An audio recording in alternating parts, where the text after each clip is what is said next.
And he's going to talk about a really cool topic, which is his love affair with mathematics, and that his sense is that math has gotten a bad rap.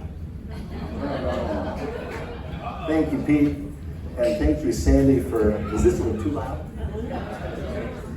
Sandy was nice to open up the crowd to a nerd-friendly environment, and that's a perfect segue into my life. So I wanted to start our morning this morning with a love story.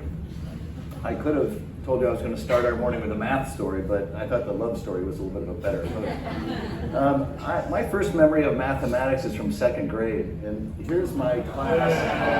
Second grade, kind of a classic dealer. I'm easy to find. I was the shortest kid in school all the way through grade school, and so that meant in the picture taking world, I was always front row, right next to the teacher. These boys next to me are whispering, you're not supposed to be doing that. Tony and Bobby, those guys. Anyway, I remember second grade math because my math teacher's name was Miss Zimmerman, and we took tests in her class that looked a lot like this. There were time tests, and you might have had the same kind of thing. I think I remember them in part because they came on mimeograph. Do you remember what that was? That was that kind of less expensive, potentially carcinogenic predecessor. And if Miss Zimmerman had just cranked them out in the teacher's lounge, they would come in that purple ink, and they were warm and they smelled good. And it made me think that the paste that we ate in kindergarten might have been kind of a gateway school supply But anyway, that is a different topic. I really liked these tests, I think there was kind of an intensity to it. You had to finish it in a certain time. There was a contest, and you got a stale Tootsie Roll or something if you were the first one to finish it. And I even remember asking if I could stand up to take the time test, although in retrospect, it might have been more of a height issue than an intensity issue. I needed to get up there and get working on them. But to me as a kid, math was appealing for, I think, two main reasons. It was kind of like solving puzzles. You were kind of trying to find an answer that wasn't there. But there was also a very clear distinction between what was right and wrong. And there was no arguing that 4 times 2 is not 8. I wish I would have thought to put like 4 times 2 is the square root of 64 or something, just to see this Herman's head explode. But fast forward all those years as we all went to grade school and high school, I took a lot of math, as most of you did. But by the time I got to Dartmouth, my relationship with math had gotten a little complicated. Here's a picture of a math problem for freshman spring. I was in a math class called Math 33 with Professor Bouchot, and things had gotten pretty dicey. I mean, here's just the bottom half of one page of this problem, and it really was kind of a pivotal time for me because it was time to declare a major, and I had this kind of fundamental decision to make with math, and finally I just had to sit down with Matt and look her in the eyes and say, it's not me, it's you. And so we broke up, and it was a little sad. But I pivoted to computer science, and admittedly that's not a huge departure. I mean, that was kind of like dating Matt's cousin. We still saw each other at family functions. So we never really lost touch, but I've always loved math, and I think it's that solving of puzzles, it's that curiosity that led me to kind of study math more in terms of why is it that so many of us don't have a great relationship with math. I mean, is there anyone in the group who would, for example, say that you're not a math person, if someone were to ask you, are you a math person or not? A pretty decent number. So I've come to the conclusion, I think I've figured out what's going on. Here's what it is. Math is a science that has a humanity hiding inside it. And we learn math as a science, and there's no debating the strength of the hard science of math, I mean, and how it contributes to everything from telecommunications to aerospace to medicine. But the humanity that's inside it is a language. It's a linguistic skill, really, that I think too many of us lose out on because the science comes barreling at us with cosines and square roots and negative numbers. And at some point we all kind of say, not all actually, but many of us say, I'm out, and we end the relationship before we get to that comfort level with how math can really help us understand our world and understand how to measure things and think about things. And in fact, when people don't have a comfort level with numbers, we tend to stop questioning the authority. We just aren't going to question the authority of numbers. And in fact, did you know that if you add a statistic to an argument that you're making, that people are 73% more likely to believe it? All right, so weigh that up, and that's the whole point, right? Is that you got to have the comfort of the numbers. So I wanted to show you in the next couple of minutes some things I've learned as I continue my journey with math. And what I did is I kind of approached the reconciliation in a kind of a simple way. I ignored all those complicated parts of math, the formulas and the number crunching, and just like you wouldn't take a first date to go meet your parents, just start simple, go out to lunch. And in this case with math, start with the counting numbers, our good old integers, 1, 2, 3, etc. You remember them. So to give you an example, you might have encountered a math problem along the way of if you added up the first 100 numbers, what would you get? What's the total? Now that's a very kind of math sciencey question, saying, what is the sum of the first 100 integers? The humanity question there might be more, how do you feel about adding up the first 100 numbers? It would be how would you go about adding up the first 100 numbers? So if you think about that in your mind, I think my mind would look at it kind of this way, as a left to right kind of an exercise. 1 plus 2 plus 3, and then eventually I need a piece of paper or my phone or something. I almost said a calculator, but I'm not going to use that word. I'd finally get up to 100 and get what the answer was. Other people would say, well, that's not really, I don't really think of it as a left to right. I would think of it as more kind of a top to bottom, a column of numbers, because I remember in school that if I stack up all the numbers this way, I can add up all the ones, then I'll carry to the tens, and then I'll carry to the hundreds, and I'll get my answer that way. Yet another mindset, especially someone who might not think that he or she is a math person, would be to say, well, maybe those numbers hanging in a vertical column like that are kind of like stones in a necklace, so hanging on a string. And what if I grabbed that stone at the bottom and I brought it back up to the top in order to fasten the necklace? So then I'd have my 1 through 4 going down, and then I'd pull 100 back up to the top. And now I've paired up those stones, I've paired up those numbers in a way that they all have something in common, right? They all add up to 101. Now, we're not there yet, but what you've done is you've taken a problem that had 100 different little pieces, and now you've turned it into a problem that has 50 pieces that are all the same. And now, do you know the answer yet? Well, or I don't, maybe, perhaps not yet. Still 50 times 101. You need some skills to get to the answer there. But the point that makes to me is that the final answer to this problem of 5,050 is relevant, and yet perhaps not nearly as interesting as how we get to that answer. So let me give you one other example when it comes to the joy that I found in math that still sticks with those counting numbers, the integers. If you've spent any time on Earth lately, you've probably heard of crypto.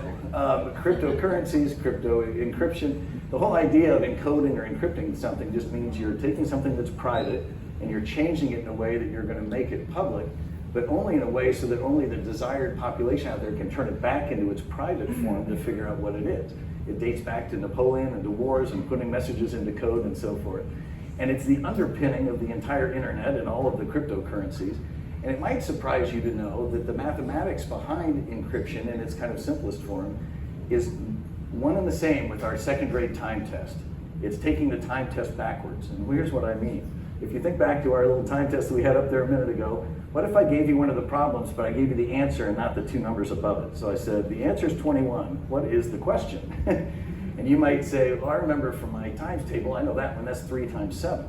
Or the judges would have accepted 7 times 3. What you're doing in that case is you're not multiplying anymore, you're factoring. You're taking a number and you're breaking it into its 2 factors.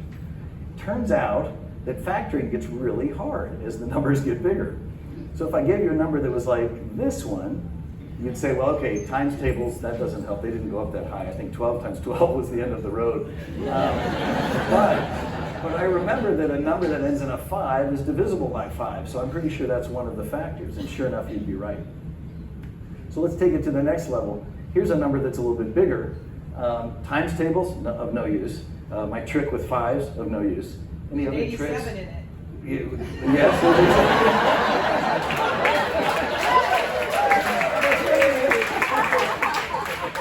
You get a stale Tootsie Roll for that. That is a good answer.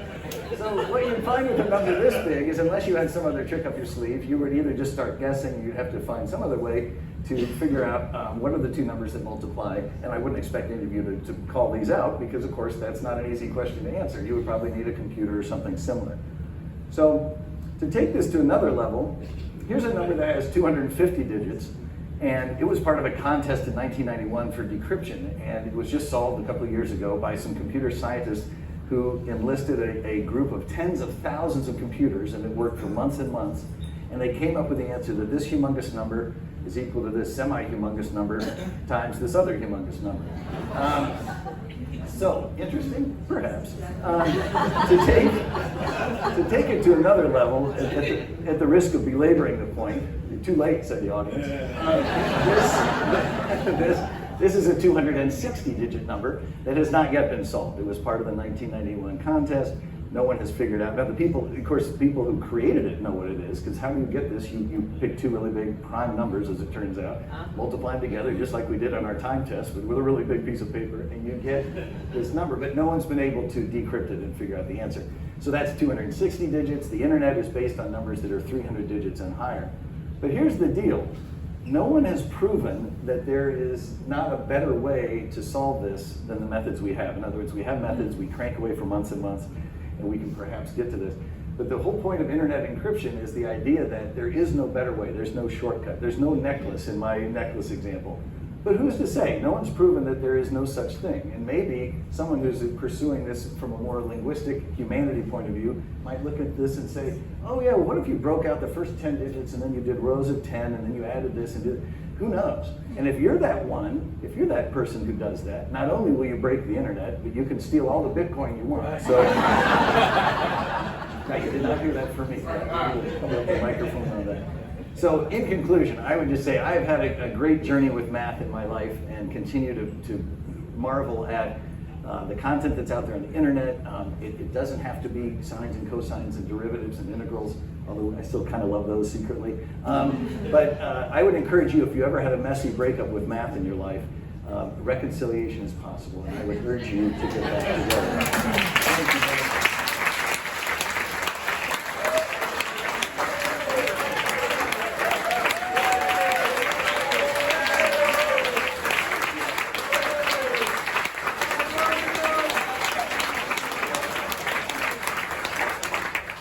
Someone should be working in Las Vegas. Jesus. Questions for Greg? Yes, Corey. For the math phobic, where would you start? Oh yes, the question was where you would start, and the simplest answer to that is a guy's name, Matt Parker. He is a self-described stand-up mathematician. If you, he's got a YouTube channel. He's tied into some other groups. There's another one called Number File, as in P-H-I-L-E, and I would start there. Good, in the back. Would you please write my lecture for next Which I'm available. Yes, I'll be out in the lobby doing math preaching out to the faithful. Thank you. Greg, I got a question for you. You shared with me that you think that you might go back to math potentially as a teacher. What are your thoughts?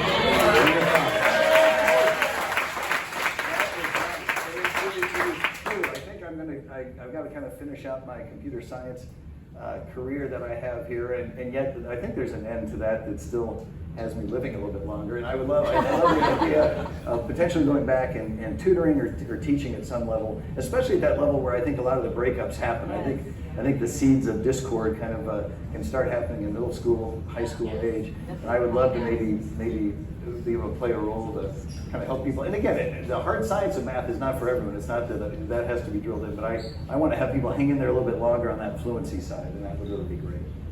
Awesome. Thanks, Pete. Oh yeah. So my children, when they were taking math in middle school, they were doing the new math.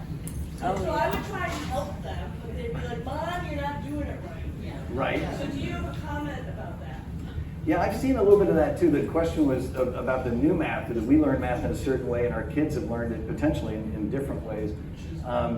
And it's a tricky one. I've seen how some of the state boards of education have certified different ways of learning math. And in the end, I guess it's that human connection. In the end, I think if someone could sit down and still keep that meaning in it and say, well, here's what matrix multiplication is, which is different from the way we learned, whatever you call the way we learned. Because my kids had some of that too, and it's like this diagonal matrix thing, and it works. But the problem I have, I think, is that we focus too much on, okay, here's the new trick, I need to build this matrix thing. But let's remember, what is it that we're multiplying? And multiplying is really just another form of addition. And so that's, sorry, I'm starting to echo. I have to stay in place, just like in the school picture. So the answer is, I will come to school every day, and so I don't have a great answer to that, but I would love the idea of there being a lot more math teachers out in the world. I guess I would start with that. All right, Meg, you got one, and this is our last question. Shout out to the communities that you bring to the table, Greg. Also, you put together the Sounds of 87 playlist that I love and listen to whenever I'm feeling blue and I'm like sort of transported, you know. So Excellent. I just want to say, now the math good music. So. Well, thank you. That all came from the thank you.